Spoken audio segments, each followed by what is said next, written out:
नमस्कार दोस्तों, ज्योतिष का सफर अपने एक और नए एपिसोड के साथ हाजिर है। यह हमारा 621वां एपिसोड है जिसका नाम है पत्नी पुराण भाग चौथा, अध्याय चौथा। दोस्तों, आप सभी जानते हैं कि पत्नी पुराण में यह एपिसोड चौथी कड़ी है। पत्नी पुराण के नाम से लगातार 8 से 10 एपिसोड हम पेश करेंगे जिसमें आप अपनी भावी पत्नी के विषय में सब कुछ जान सकेंगे। इस एपिसोड में हम जानेंगे अन्य स्थान के मालिक पत्नी स्थान में आएंगे तो पत्नी से हमें दुख मिलेगा या सुख, ये हम जानेंगे। इस संसार में हर कोई व्यक्ति सुखी बनना ही चाहता है, लेकिन संपूर्ण सुख किसी को नहीं मिलता क्योंकि सुख कर्म के सिद्धांत पर आधारित है। हमारे पूर्व जन्म के कर्म अच्छे रहे होंगे तो इस जन्म में पत्नी के द्वारा सुख मिलता है। यदि कर्म अच्छे न रहे हो तो पत्नी कलह करके हमारे जीवन में जहर घोल देती है। हमारा दाम्पत्य जीवन हमारी आशा, अपेक्षा और इच्छाओं पर टिका है। सांसारिक सुख में प्रथम हमारा शरीर आरोग्यमय होना चाहिए। द्वितीय, लक्ष्मी देवी की कृपा हम पर बनी रहनी चाहिए और तृतीय, गृह लक्ष्मी और दाम्पत्य जीवन का सुख मिलना चाहिए। वैवाहिक जीवन में नवग्रह महत्व का रोल प्ले करते हैं। जैसे सूर्य पिता की छत्र छाया और ससुर का वात्सल्य देने का काम करता है, क्योंकि आपकी भावी पत्नी किसी की बेटी भी होगी और बहू भी बनेगी। चंद्र जो हमारा मन भी है और माता भी है। चंद्र की चांदनी रात पति पत्नी के दाम्पत्य जीवन को आह्लादक और शीतल बना देती है। मंगल दैहिक आनंद समाधि यानी सैया सुख को सुमधुर बना देता है और यह दाम्पत्य सुख के लिए अनिवार्य है। बुध के बिना चालाकी, कलात्मकता नहीं आती। पत्नी सज धज कर जब तक तैयार नहीं होती वह अपने पति के मन को जीत नहीं सकती, क्योंकि सजना संवरना ही पत्नी का काम है। गुरु ज्ञान और धर्म से पत्नी को प्रेरित करता है। ज्ञानी और समझदार पत्नी गुरु ही देता है। शुक्र मोहिनी है। काम वासना के मोह में बांधने का काम शुक्र करता है, क्योंकि शुक्र स्त्री ग्रह है और पत्नी भी है। पत्नी सदा से पुरुष के लिए रहस्यमय बनी हुई है। कोई भी पुरुष पत्नी को नहीं समझ सका है। शनि एक धीमी गति का ग्रह है जो शादी में विलंब करवा के दुख उत्पन्न करता है। हमारे जीवन में दुख न हो तो हम सुख की कीमत कभी भी समझ नहीं सकते। संसार में दुख न हो तो हम सुख का आनंद कभी नहीं ले पाएंगे। भोजन में नमक ना हो तो भोजन फीका लगता है। शनि दुख देकर भोजन को स्वादिष्ट बना देता है। दाम्पत्य जीवन की असल छाया राहु केतु है। यह दोनों माया से मुक्ति दिलाते हैं। हमारे वैवाहिक जीवन के दौड़ते घोड़े की लगाम राहु और केतु के हाथ में है। पति पत्नी के संबंधों में कभी सुख तो कभी दुख यह राहु केतु उत्पन्न करते हैं। इस तरह नवग्रह पति पत्नी का वैवाहिक जीवन चलाते हैं। अन्य स्थान के मालिक जब सप्तम स्थान में आएंगे तो पत्नी से दुख मिलेगा या सुख, आइए इसे कुंडली के माध्यम से हम जानते हैं। वीडियो को लाइक करें, शेयर करें और हमारे चैनल ज्योतिष का सफर को सब्सक्राइब करें। धन्यवाद। आपके सामने हम उदाहरण कुंडली मिथुन लग्न की पेश कर रहे हैं। आपका लग्न यहाँ कोई भी हो सकता है। इस कुंडली में सप्तम स्थान के मालिक अन्य स्थानों में माफ कीजिएगा, अन्य स्थानों के मालिक सप्तम स्थान में आएंगे जो हम आपको दिखाएंगे। अपनी कुंडली में जो अन्य स्थान के मालिक बने उसे आपको सप्तम स्थान में समझना है। तो शुरू करते हैं पत्नी पुराण भाग 4। इस मिथुन लग्न की कुंडली में लग्नेश बुध है, जो पत्नी स्थान सप्तम में होगा। यानी कि सभी ग्रहों के मालिक जब सप्तम में आएंगे उसका फल हम जानने वाले हैं। और वो कैसी पत्नी देंगे, सुखी करने वाली वो पत्नी होगी या दुखी करने वाली। तो यहाँ लग्नेश सर्वप्रथम हम लेते हैं तो लग्नेश बुध है जो सप्तम में होगा। तो यदि बुध लग्नेश बनकर सप्तम में बैठा होगा तो आपको सुंदर, आकर्षक और खूबसूरत पत्नी मिलती है। पत्नी तेजस्वी होती है, ऐसी पत्नी का पाकर पति का जीवन धन्य बन जाता है। पति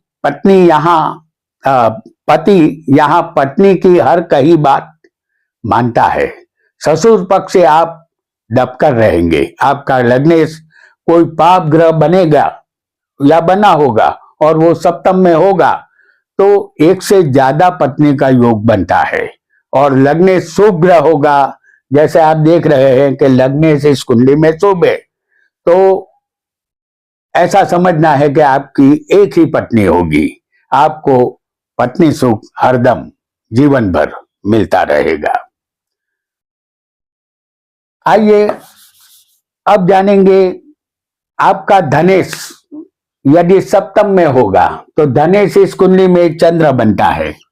ध्यान रहे, आपको जिस स्थान के मालिक हम बताएंगे, मालिक यहाँ बदलते जाएंगे।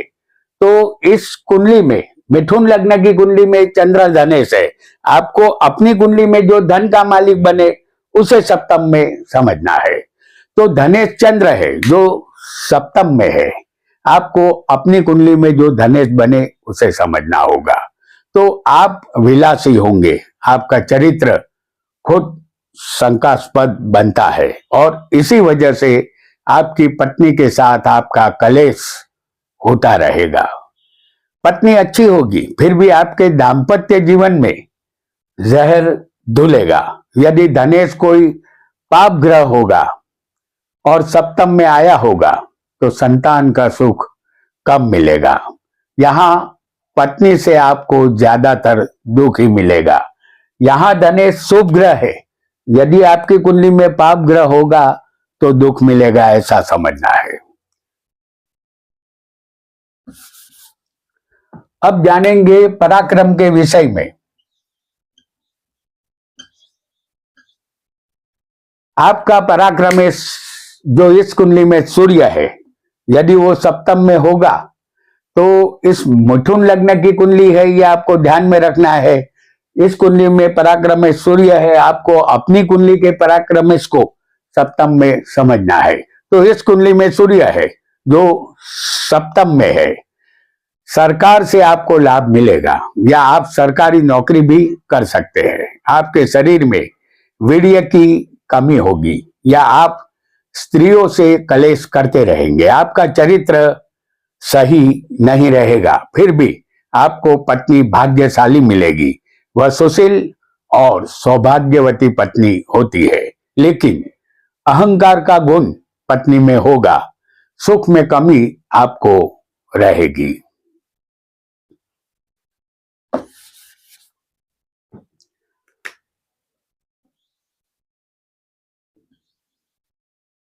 आपका सुखेश यानी कि चौथा स्थान, चौथे का मालिक सुखेश है जो सप्तम में होगा। जैसे इस मिथुन लग्न की कुंडली में सुखेश बुध है जो सप्तम में होगा।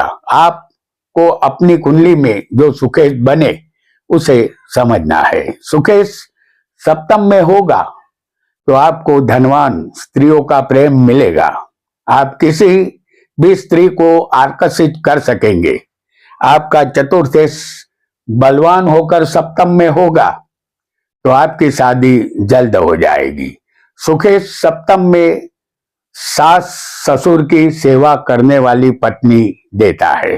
यदि चतुर्थेश कोई पाप ग्रह बना होगा, यहाँ ये शुभ ग्रह है चतुर्थेश बुध, लेकिन आपकी कुंडली में चतुर्थेश कोई पाप ग्रह बना होगा तो आपकी पत्नी सास ससुर की सेवा नहीं करेगी, बल्कि उस पर जुल्म ढाएगी, ऐसा आपको समझना है।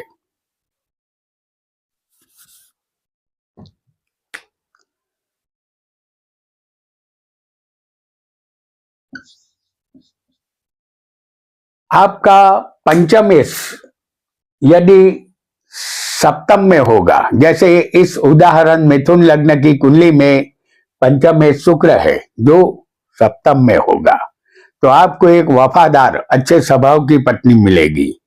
संतान का सुख भी उस पत्नी से आपको मिलेगा, क्योंकि वह पुत्रवती होती है। पत्नी मधुर भाषिणी होती है, वह गुणवान होती है। आपके संतान जीवन में बहुत ही प्रगति करेंगे। आपका पंचमेश यदि यहाँ स्वग्रही या बलवान होगा तो और भी शुभ फल आपको मिलेगा। यहाँ आपके लव मैरिज की शक्यता भी रहेगी। पत्नी के द्वारा यहाँ सुख ही सुख मिलता है।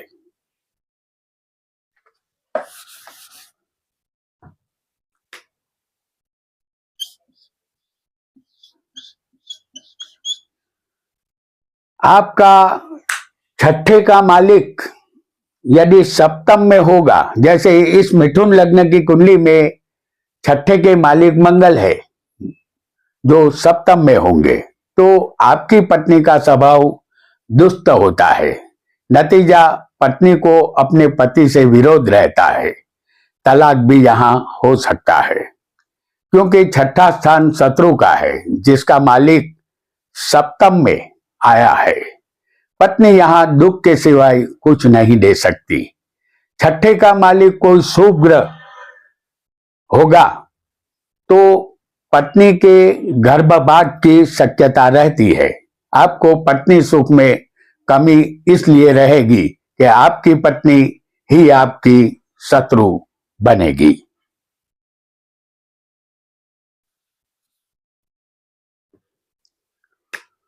और यदि आपका सप्तम का मालिक सप्तम में ही स्वग्रही होगा, जैसे इस मिथुन लग्न की कुंडली में सप्तम में धनु राशि है, और धनु राशि होने से सप्तम के मालिक यहाँ गुरु है जो सप्तम में ही बैठे हैं। यहाँ पति पत्नी एक दूसरे से आपस में प्रेम करते हैं। वह दोनों दीर्घायुषी होते हैं। पत्नी सुंदर, प्रभावशाली, सुशील, तंदुरुस्त, फिर भी भोली मिलती है। पत्नी का सुख यहाँ अच्छा मिलता है। जातक पत्नी को पाकर सुखी बन जाता है।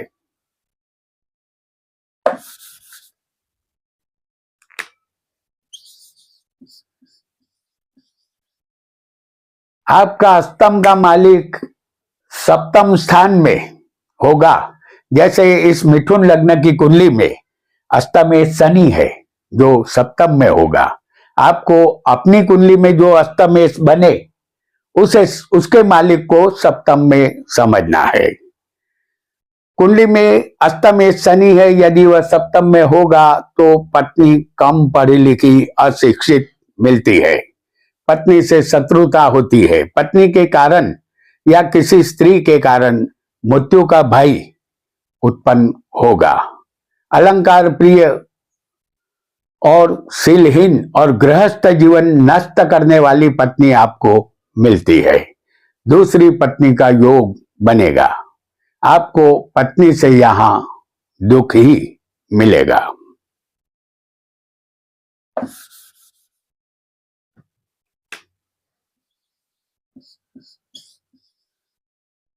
आपकी कुंडली में भाग्य का मालिक सप्तम स्थान में होगा, जैसे इस कुंडली में भाग्य के मालिक शनि है जो सप्तम में होंगे, तो आपको पत्नी भाग्यशाली मिलेगी। पत्नी के आने के बाद आपका भाग्य खुल जाएगा। आपकी पत्नी परम सुंदर, चंद्रमुखी, सत्यवती, धर्मपरायण, धार्मिक होती है।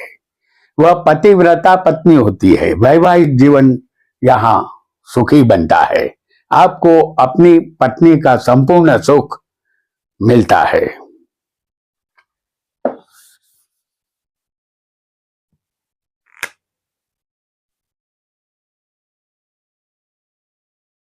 आपकी कुंडली में दशम का मालिक सप्तम में होगा। जैसे इस मिथुन लग्न की कुंडली में दशमेश गुरु है जो सप्तम में होंगे, तो आपको अपनी पत्नी खूबसूरत, पुत्रवती और पति का कहा मानने वाली पत्नी मिलती है। वह सुशील, सेवा पारायण और पतिव्रता पत्नी होती है।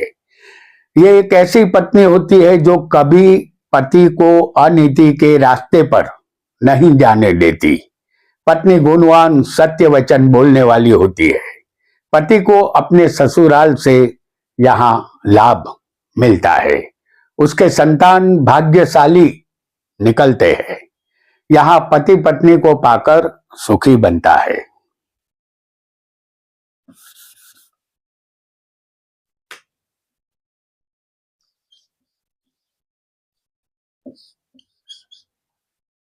आपकी कुंडली में लाभेश यानी 11वें का मालिक सप्तम में होगा।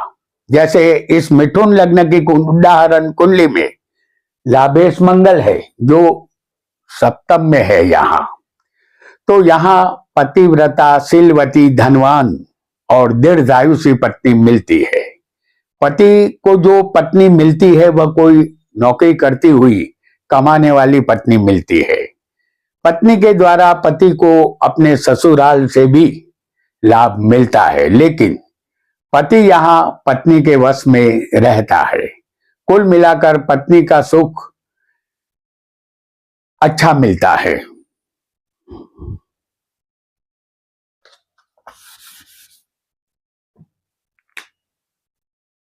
और आपकी कुंडली में व्ययेश यानी खर्चे का मालिक सप्तम में होगा, तो इस मिथुन लग्न की कुंडली में 12वें के मालिक शुक्र है जो सप्तम में होगा। आपको अपनी कुंडली में जो 12वें का मालिक बने उसे सप्तम में समझना है। 12वें का मालिक सप्तम में होगा तो आपकी पत्नी खर्च बढ़ाएगी या पत्नी के लिए खर्च करना होगा। पत्नी के सुख में कमी रहेगी।